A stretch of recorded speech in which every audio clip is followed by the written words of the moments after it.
ડીસામાં ગરમીનો પ્રકોપ યથાવત, મહત્તમ તાપમાન 43.6 ડિગ્રીએ પહોંચ્યું. બપોર બાદ વેસ્ટર્ન ડિસ્ટર્બન્સની અસરથી વાતાવરણ વાદળછાયું થતાં લોકોએ ગરમીમાંથી મેળવી આંશિક રાહત.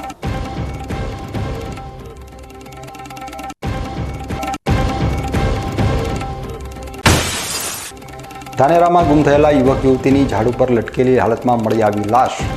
પ્રેમ પ્રકરણની આશંકા વચ્ચે પોલીસે શરૂ કરી તપાસ.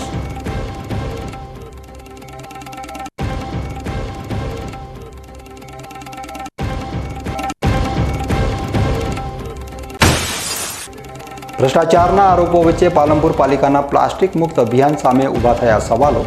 પ્રાથમિક સુવિધા છોડી પ્રજાને ગુમરાહ કરવાનો આક્ષેપ.